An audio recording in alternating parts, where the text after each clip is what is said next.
Bankuba kyeyo beetaaga essaala ez'amaanyi ate nga essaala eno egenda kubanga ya buli lunaku. Baganda baffe bafa baggwaawo nga w'olaba Namakanga Pamela bambi yavudde mu bulamu bw'ensi yafudde. Naye ng'omuwala ono yakola obutambi bungi nnyo obukaaba n'okwemulugunya ng'asaba kuyambibwa ave mu kifo mwali mwatulugunyizibwa. Abannayuganda bonna baateekayo gwa mpulira zzibi, tewali muntu n'omu yavaayo kutambuza butambi obwo, tewali muntu yenna yavaayo kuba mulanga, tewali muntu yenna yavaayo kubeera nga ayamba omwana ono. She wasn't rescued era paka bwe yavudde mu bulamu bw'ensi. Ngenda kubanga mbatuusaako ebisingawo. Jjukira yenze Sheila Adita, beera nga osubscribinga ku YouTube channel yaffe eno, kwata ku kigambo subscribe, okwate ku notification bell, buli video yonna gye tuteekayo egenda kubanga ekutuukako. Ate era nga mwena abawangalira mu Saudi Arabia mbatumiddeko nnyo, nze mukozi munnammwe nange empangaalira eno mbatumiddeko nnyo. Abali e Dubai mbagala nnyo, abali e Jordan, abali e Qatar, abali e Uganda, Tanzania nammwe mbagala nnyo, abali e Kenya mugamba muti eyo mwebale kubanga mutwekumira kwe gubanga gwe mulundi gwo ogusoose okulaba videos zange. Just nnyo nti no I do appreciate era nga tojjanga okwo. Nzize n'amawulire ag'ennaku ate era nga gantiisa aga muganda waffe Pamela eyavudde mu bulamu bw'ensi. Muganda waffe ono nga bwe ngendo baba kubanga mbatwalako mu bifaananyi bye katono nnyo ate era mbabuulire ki ekyaguddewo naki kye tulina okukola.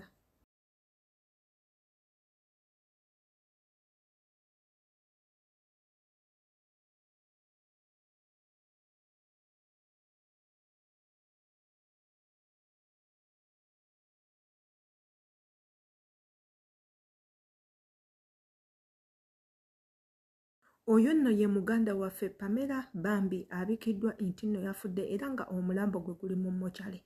Muganda waffe ono yeekubira omulanga ng'asaba buyambi ng'ayagala kuyambibwa era nga kikakasibwa nti nno yali atulugunyizibwa. Bwe yalaba nga ekiyumba tagenda kukisobola kwe kuddukayo n'atoloka n'ava mu kiyumba ekyo kye babadde bamubonyaabonya n'atamanya bambi era nga ayitibwa okufa nti ate gy'agenda okuba nga afiira. Muganda waffe ono yatuuka mu kiyumba ekirala gy'agenda okuba nga akolera bw'atyo munnange obulwadde ne bubeera nga bumusalako mu bwangu nnyo. Bakama be tebaali babi kubanga era tebabadde babi, ne babeera nga bamutwala mu ddwaliro ate era nga mu ddwaliro gy'afiiridde.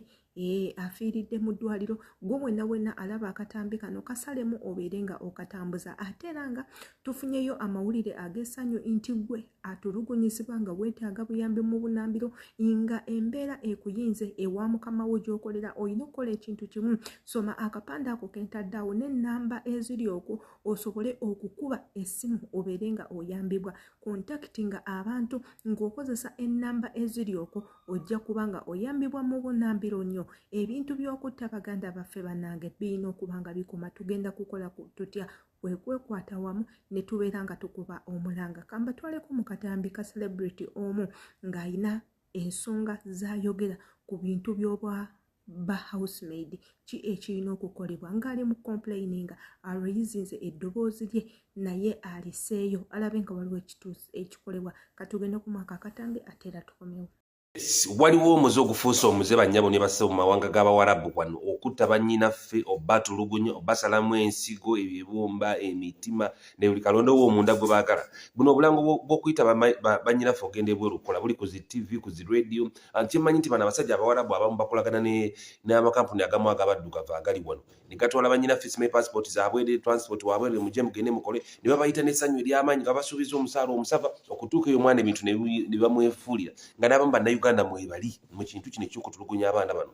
Abantu ne bababifuulira nga babayita bulungi. N'otuukirira ddala nga ntera okulaba zi video ku YouTube n'olabira ddala ng'omwana akugamba nti munnayuganda munnange yanneefuulira ku ssaawa esembayo nga mukambwe nnyo nga n'oluganda alwogera naye abaana ne babatulugunya, abaana bali mu kufa. Gulabika tolaba video, tolaba mawulire naye omanyi abaana bameka emirambo gye bakomyawo ku kisaawe Entebbe wano nga gwe tobalabyeko naye nga babatwala bulungi okukola nadda mukazi wattu nga mulambo. Twala obudde osabire bakadama, twala obudde osabire mwannyoko ne wabanga si mwannyoko naye ng'omwana ali ku Bawarabu wano ali mu kukola. Wekimanyi nti Abawarabu abasinga obungi mulimu abatonotono. Abawarabu abasinga obungi bakimanyi nti ffe tuli bisiraani, nti ffe twatondebwa nga kubeera baddu, nti ffe twatonderwa kukolerera bo, tebatweguya tebalina kye batwetaaza mu bulamu. Batulugunya abaana twala obudde osabire Kadama gwe, twala obudde osabire munnayuganda munno, twala obudde oyagalize munnayuganda munno okubeera obulungi ng'ali ku kyeyo okufuna ssente. Gavumenti ya Uganda musirise, abaana bali mu kutulugunyizibwa mubalaba, mwe mwagala bwagazi musolo. Okimanyi nti ssente bakadama ze baweereza okuva ebweru w'eggwanga ze zimu ku gavumenti mwefuna omusolo omungi, ssente ze baweereza Uganda ezo. Teri ssente mwana Kadama gy'aweereza nga tevuddeeko musolo, naye gavumenti esirise. Njagala mutugambe embase za Uganda zikola ki?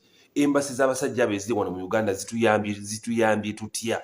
Abaana bali mu kufa, abaana bali mu kusalibwamu nsigo, bannyabo ne bassebo. Twala obudde osabire mwannyoko ali ku kyeyo.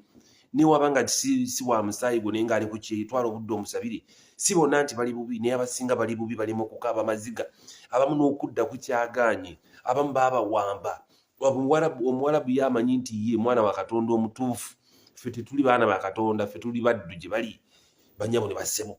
Nsabira bannyinaze bakadama, wenna omuwala woli ng'oli Kadama oli ku kyeyo, oli mu kukola, oli mu kiyumba, oba ekiyumba bakuyisaamu bulungiko, oba tebakuyisa bulungi, nkusabira omukisa ogw'amaanyi Mukama akusuuse osobole okudda ewaabwe, osobole okudda ewammwe wano, ssente ozifune, oba obufunye baleme kukubbako, noba obusente bwofunye bufune omukisa ogw'amaanyi, bukole amagoba. Ojja kumbuuza bo bagendayo batya? Bw'ojja okumbuuza lwaki bo bagendayo egyo babatulugunyizibwa. Wano mu Uganda okimanyi nti okufuna omulimu nga gukuwa $5,000 omwezi oba okola mu gavumenti teguliiwo. Uganda temuli mirimu, abaana baba bagenda okukola, nabo babeera baagala kukola.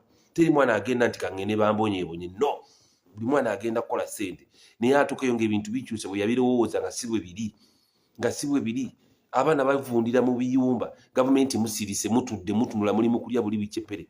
Gavumenti musirise, mugenda simanyi Kongo kunoonya bayeekera bali mu bibira, naye abaana bali mu kubonaabona baweereza ssente wano. Muyeekera taweereza ssente, ne Munnayuganda ali ku kyeyo, ali mu kiyumba, ali mu Bawarabu, aweereza ssente wano ezivaako emisolo, naye mutudde musirise. Gavumenti muli ku ki?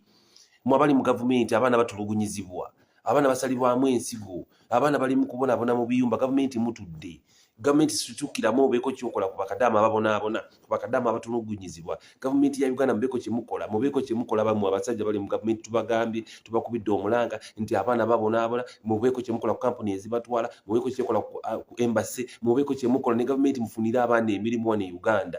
Mufunire abaana emirimu e Uganda, abaana bali mu kubonaabona, emisala nagyo gyongezebwe. Omwana alabe nga okugenda ebweru n'okusigala wano kye kisinga. Mukimanyi nti abaana bonna abali ku byeya abasinga abaana baasoma, abaana bannansi, abaana basomesa, abaana baasoma. N'olw'ensonga nti Uganda temuli mulimu, omwana asalawo n'agenda n'obuyigirize bwe obw'amaanyi n'abutwala mu kiyumba n'abonaabona.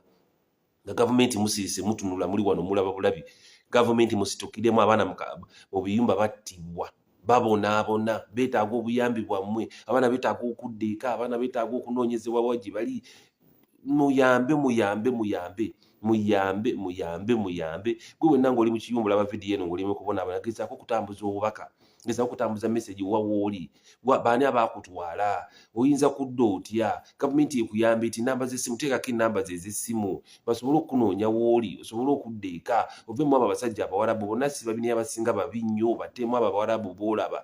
Twekolemu omulimu ng'abaddugavu, twerwaneko, tuve mu kugenda mu kulombalomba mu ezo ensi z'abo abatumbaavu gasiya. Nze Kabaata.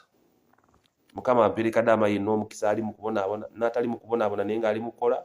Katonda amumpeere omukisa, ssente ze z'akola baleme kuzibba, ate zifune omukisa wano e Uganda. Yenna waali Mukama ampeere Kadama omukisa, mu linnya lya Katonda mwesabidde, amiina. Nze Kabaata.